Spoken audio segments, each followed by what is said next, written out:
একবার ঢুকলে বেরোবে না, এ তো খুনের মামলা।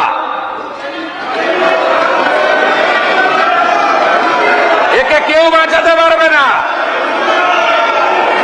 এই চিটিংবাজ ভাইপোকে কেউ বাঁচাতে পারবে না। আগে তো সবকে তুলবো। একটি বড় স্ক্যাম সামনে এসেছে, ভাইপোর সেবাশ্রয় ক্যাম্পে স্ক্যাম। আমাদের বিষ্ণুপুর পিএসএ একাধিক কেস আমাদের ফাইল হয়েছে, এফআইআর। এই এফআইআর এর ভিত্তিতে আমি আপনার প্রথমে অনুমতি চাইছি, আমি মুখটা হেজি করে দিয়েছি। কিভাবে ক্ষতি করেছে দেখুন, চিটিংবাজটা দেখুন, বাচ্চাটার হাত গেছে, দেখুন আরেকটা বাচ্চাকে কিভাবে বিকলাঙ্গ করেছে দেখুন। এই দিদির পাটা গেছে দেখুন। যেটা করেছে এই চিটিংবাজ ভাইপো, আল্ট্রাসোনোগ্রাফি মেশিন বাইরে নিয়ে গেছে, এক্সরে মেশিন বাইরে নিয়ে গেছে, সরকারি হসপিটালের ডাক্তারদের বাইরে নিয়ে গেছে, মেডিকেল কলেজের স্টুডেন্ট মুখ্যমন্ত্রীকে চিঠি দিয়েছে। মেডিকেল কলেজের স্টুডেন্ট ডাক্তার হতে পারে, চিকিৎসা করতে পারে। সব আল্ট্রাসোনোগ্রাফি মেশিন সিজ হয়েছে, সব এক্সরে মেশিন সিজ হয়েছে।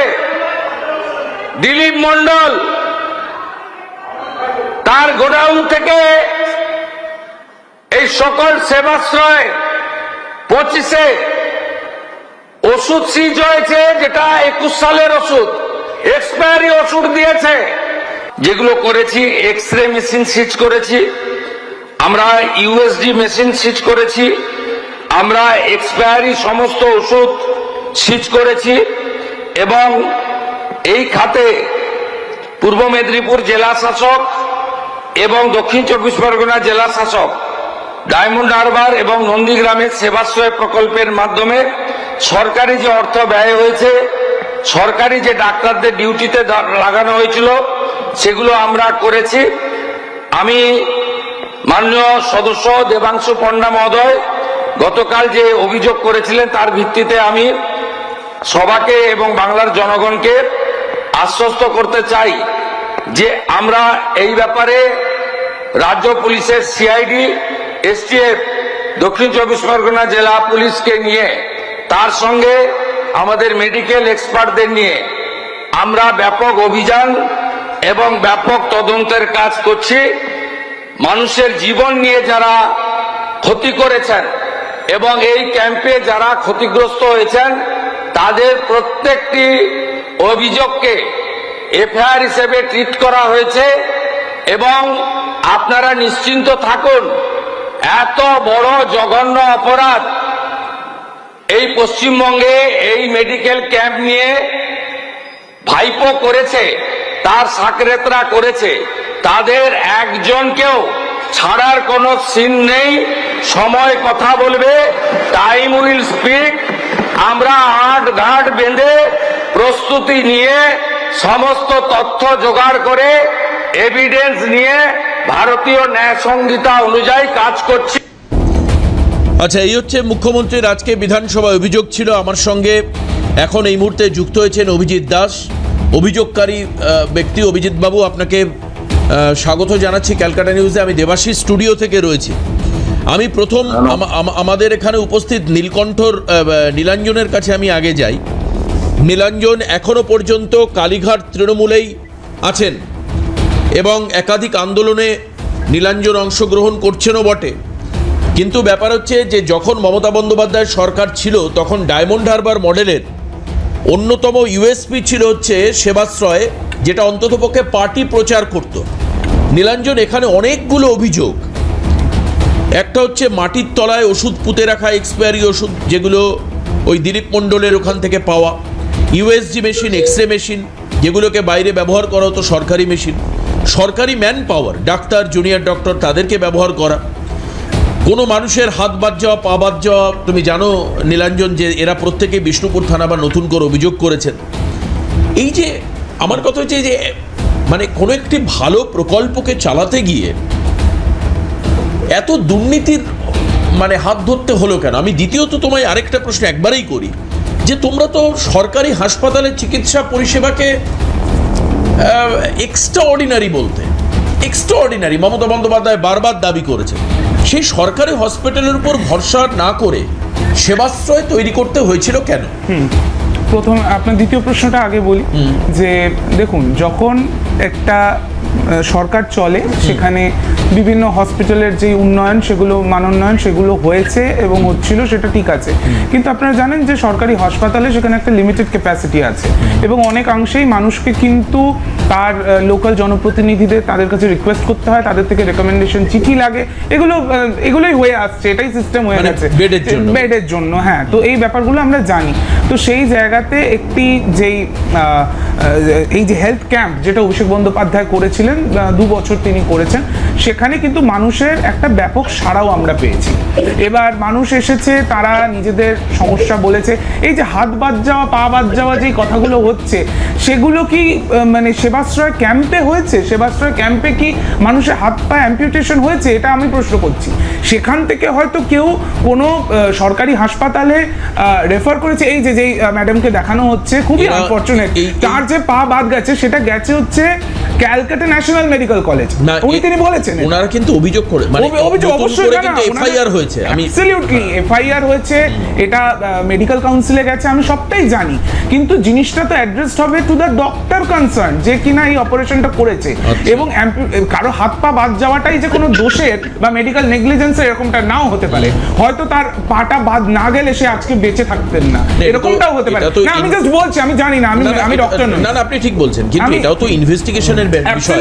পরিবার কিন্তু বলছে যে সেবাশ্রয়ের জন্যই আমাদের ডিলে হয়েছে এবং ডিলে হওয়ার কারণের জন্য আমার হাত পা বাদ গেছে। না, ঠিক, সেবাশ্রয়তে যেখানে গেছিলেন সেখানেও ডাক্তাররাই উপস্থিত ছিলেন এবং তারা কোথাও রেফার করেছেন, আমি যতটুকু যা জানি। এই কেসটা স্পেসিফিক, এই কেসটা, আরো নিশ্চয়ই কেস আছে, সবটা আমার পক্ষে জানা সম্ভব না, কারণ আমি সেই কোনো সেবাশ্রয় ক্যাম্পে আমি ভিজিটও করিনি। তো আমার এইটা থেকে আমার যেটা অ্যানালিসিস হয়েছে, এখানে যদি কোনো ডাক্তারি নেগলিজেন্সের যদি অভিযোগ থেকে থাকে, সেই জিনিসটা প্রপার তদন্ত করার দায়িত্ব প্রশাসন এবং মেডিকেল কাউন্সিলের। এইটা একটা গেল। আর এই এক্সপায়ারি ওষুধ, এইটাও আমি জানি না। এগুলো যদি হয়ে থাকে, আপনাকে আমি বলছি, কে করেছে, কেন করেছে, এগুলো সবটাই তদন্ত সাপেক্ষ। এটা নিশ্চয়ই, আমি আপনাকে যেটা বলতে চাইছি, দলের মুখপাত্র হিসেবে এইটুকু তো আমি বলতে পারি যে ওই এক্সপায়ারি ওষুধগুলো নিশ্চয়ই অভিষেক ব্যানার্জি গিয়ে রাস্তায় মানে মাটির তলায় চাপা দেননি, এইটুকু নিশ্চয়ই আপনারা ভরসা করবেন। তো এই যে আজকে মাননীয় মুখ্যমন্ত্রী বিধানসভায় দাঁড়িয়ে যেই কথাটা বলছেন, তিনি প্রায় সরাসরি টার্গেট করছেন অভিষেক বন্দ্যোপাধ্যায়কে, যে আপনি তো থাকবেন না, আপনার নামে খুনের মামলা রুজু হবে। এই কথাগুলো বলছেন কেন? মাননীয় মুখ্যমন্ত্রী চেয়ারকে তো রেসপন্সিবিলিটি নিতে হবে, চেয়ারকে তো রেসপন্সিবিলিটি নিতে হবে। নিশ্চয়ই উনি তো সেবাশ্রয়, ওনার প্রজেক্ট, ওনার লোকসভার মধ্যে, ওনার আমি বলছি না যে উনি রেসপন্সিবল নন, আমি এতটুকুই বলছি যে উনি একটা সাধু উদ্যোগ নিয়েছেন। সেখানে যদি কারোর কোথাও গাফিলতি থাকে, নেগলিজেন্স থাকে, হাসপাতালের মধ্যে হয় না? হাসপাতালের মধ্যেও তো ডাক্তারি নেগলিজেন্স হয়, সেটা প্রাইভেট সেক্টর বলুন, পাবলিক সেক্টর বলুন, সব জায়গাতেই ডাক্তারি নেগলিজেন্স এটা একটা বিষয়। সেটাকে কেন্দ্র করে শুধুমাত্র সেবাশ্রয়ের মতন একটি প্রকল্পকে বা প্রজেক্টকে, যেটা মাননীয় ডায়মন্ড হারবারের সাংসদ নিয়েছিলেন বা আগামী দিনেও নেবেন সাবজেক্ট টু সরকারের পারমিশন, তো সেই জায়গাটাকে টার্গেট করা মানে একজন ব্যক্তিকে টার্গেট করা।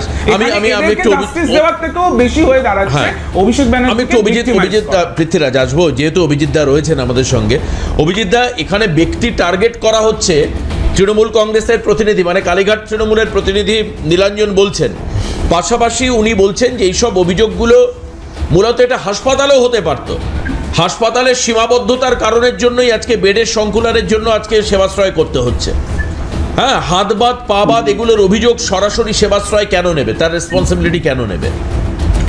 ইউএসজি মেশিন, এক্সরে মেশিন, আপনি একটু বলুন যে এক্স্যাক্টলি কি কি মানে অভিযোগ আছে সেবাশ্রয়ের বিরুদ্ধে। আর এইখানটায় প্রথম কথা, আমি আপনার কালীঘাট তৃণমূলকে ঋতব্রত তৃণমূল আমি অবজেকশন করছি। সবকিছুতে রাজনীতি অনুচিত নয়, ডেমোক্রেটিক সিস্টেম, সব পার্টি থাকবে।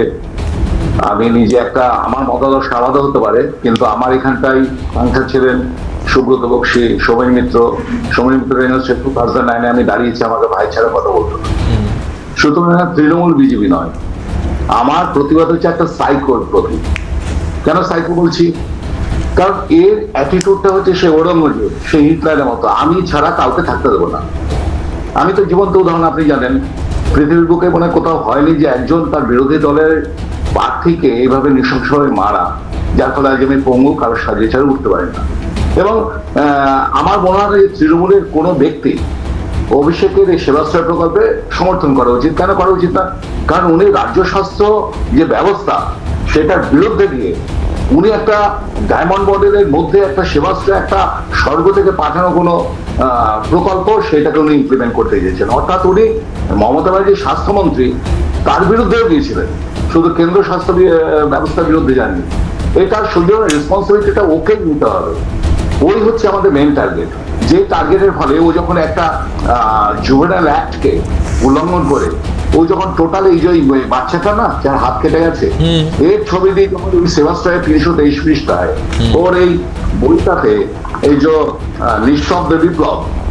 নিঃশব্দ বিপ্লবের মাধ্যমে বইটাতে 323 পৃষ্ঠায় ও যখন মার্কেটিং করে না, তখন দায়ভার ওকেই নিতে হবে।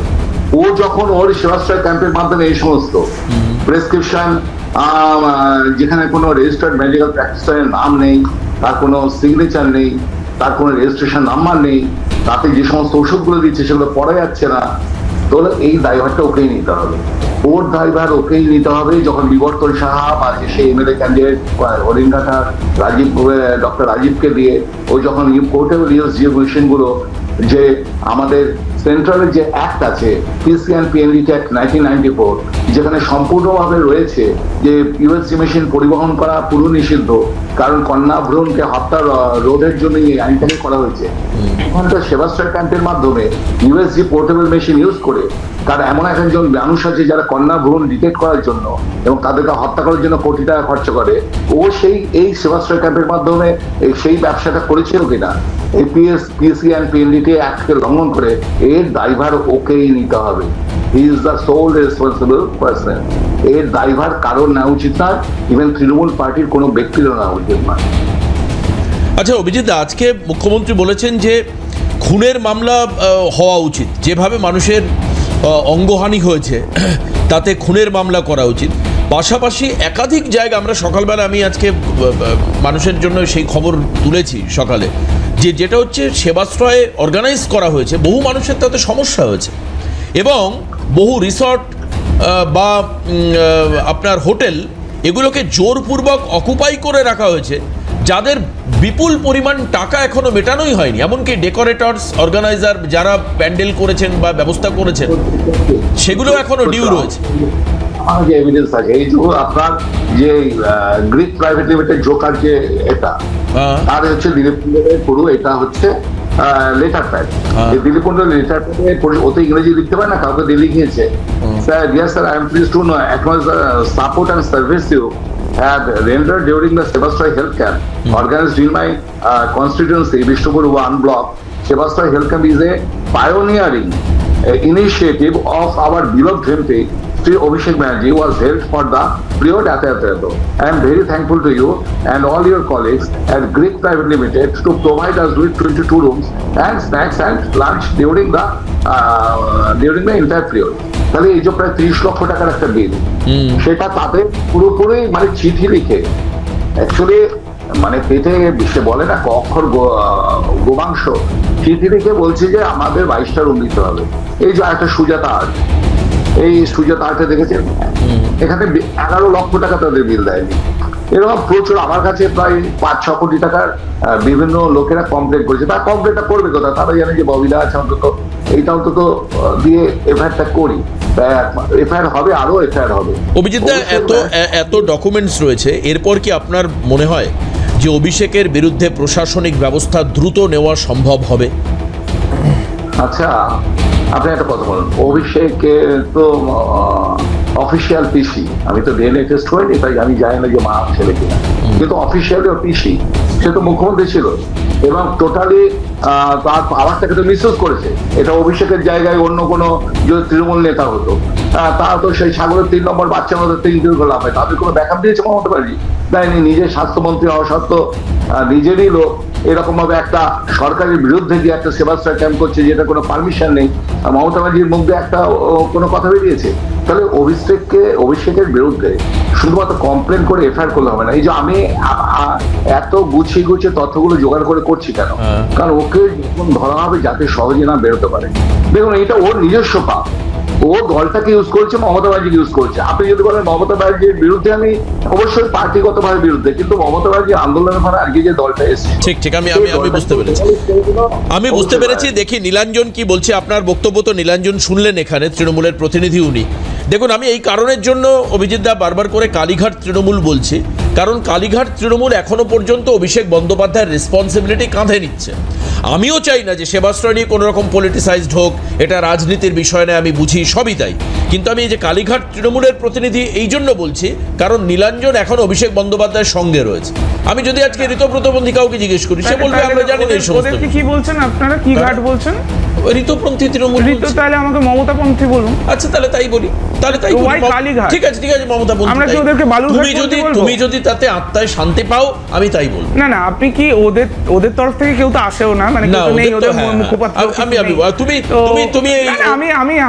তুমি অভিজিৎ দাসের উত্তর দিয়ে একটা বিরতি নিয়ে নি ভাই, একটা বিরতি নিয়ে একদম ছোট্ট, আমি ছোট্ট করে আমি একটা ছোট্ট করে বিরতি নিয়ে ছোট্ট কথা বলছি। উনি যেটা এই যে হঠাৎ করে একটা বলে দিলেন না, এই অফ দ্য কাফ কথাগুলো, যে এই যে মা ছেলে কিনা, পিসি ভাইপো কিনা, এই কথাগুলো, এগুলো অত্যন্ত মানে ব্যক্তিগতভাবে এইগুলো ওনার বলা উচিত নয়, এবং উনি নিজেও পার্টি থেকেও বেশ কিছুবার কশন হয়েছেন বিভিন্ন কারণে। তো এই কথাগুলো বলা উচিত না। উনি যেটা রেজ করেছেন এবং সেবাশ্রয়, সেটা ওনার কাছে তথ্য প্রমাণ যদি আছে সেটা উনি সরকারে দিন, এবং যদি অভিষেক বন্দ্যোপাধ্যায় সেখানে তার মরাল রেসপন্সিবিলিটি থেকে থাকে, আপনারা মনে করছেন নিশ্চয়ই আপনারা তার এগেইনস্টে অ্যাকশন নিতে পারেন, সেটা আপনারা করুন।